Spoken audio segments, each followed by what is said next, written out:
बिस्मिल्लाहिर्रहमानिर्रहीम। अस्सलाम वालेकुम व्यूअर्स, मैं हूं शेफ़ सारा। आज मैं बच्चों और बड़ों की पसंद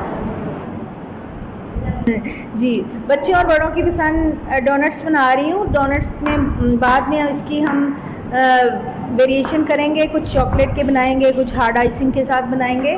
तो इसके लिए मैदा मैंने 4 कप ले लिया, 2 टेबलस्पून मक्खन है, 2 से 3 टेबलस्पून चीनी है, यीस्ट है, ब्रेड इम्प्रूवर है, 3 टेबलस्पून ड्राई मिल्क है, थोड़ा सा नमक है, 2 से 3 टेबलस्पून ऑयल और 1 अंडा है। इन तमाम अज्जा को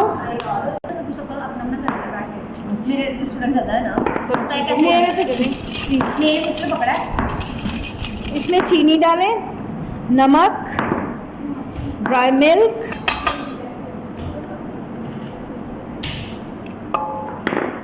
ब्रेड इम्प्रूवर, यीस्ट हम मैदे में शामिल करेंगे और इसमें ऑयल 2 से 3 टेबलस्पून, और इनको मिक्स करके हम अच्छे तरीके से डो बना लेंगे।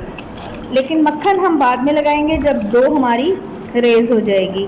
तो ये वाला मक्खन अभी साइड पे मैंने रख दिया है। चीनी अच्छी तरीके से मिक्स करके मैं आपसे दोबारा मिलती हूँ। जी, ये मैंने अच्छे से गूंद दिया है। अब इसमें मैं मक्खन अभी शामिल कर रही हूँ। आप चाहें तो इसको फूलने के बाद भी शामिल कर सकते हैं।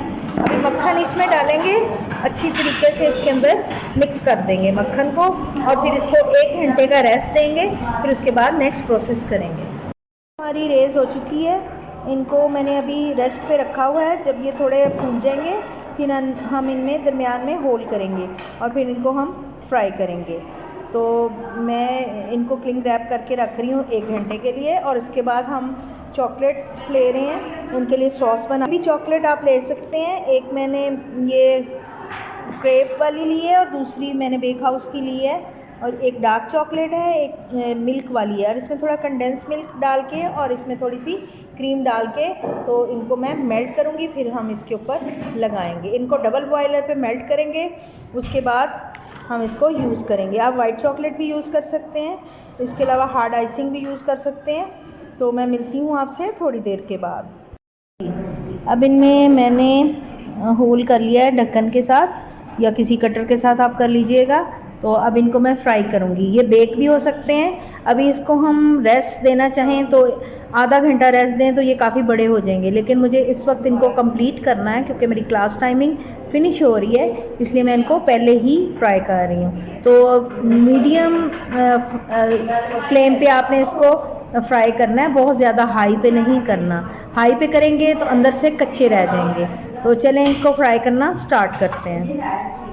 जी, इनको मीडियम हीट पे आपने पकाना है और ऊंचा फ्लेम नहीं करना, क्योंकि अगर आप बहुत ज़्यादा इसको हाई फ्लेम पे पकाएंगे तो अंदर से ये कच्चे रह जाएंगे।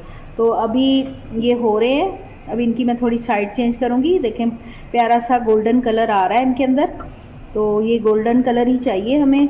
आप इसको बेक भी कर सकते हैं। तो आज तो वैसे भी लाइट ऑफ है, लेकिन फ्राई से भी इनका अच्छा रिज़ल्ट आ जाता है, तो इसलिए ये कोई मसला नहीं है। जिनके पास ओवन नहीं है वो भी इनको बना सकते हैं इजीली।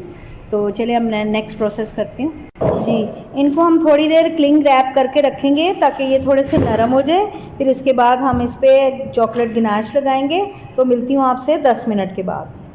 जी, गनाश को थोड़ा सा मैंने पतला कर लिया है, बहुत गाढ़ा नहीं रखना क्योंकि ये लगेगी नहीं। और इनको मैंने दम पे रखा हुआ है, ये नरम हो रहे हैं, तो 2 से 4 मिनट में दोबारा इसको बनाऊंगी। Now we are going to putting the ganache on the donuts. जी, जी, इनको थोड़ा सा कोल्ड करने के बाद आप चॉकलेट लगाइएगा, लेकिन मुझे इस वक्त लगानी है, तो ये मैं लगा के आपसे दोबारा मिलती हूँ। जी, मज़े के डोनट्स रेडी हो चुके हैं। आप चाहें तो इनके ऊपर थोड़ी सी चॉकलेट डाल दें, तो ये बहुत आपको मज़ा देगी। तो मिलते हैं अगली रेसिपी के साथ। जी, मज़े के डोनट्स रेडी हो चुके हुए हैं और ये बहुत मज़े के रेडी हुए हैं। उम्मीद है कि ये रेसिपी आपको बहुत अच्छी लगेगी। आप इसको लाजमी ट्राई करेंगे। मिलते हैं अगली रेसिपी के साथ। अल्लाह हाफ़िज़।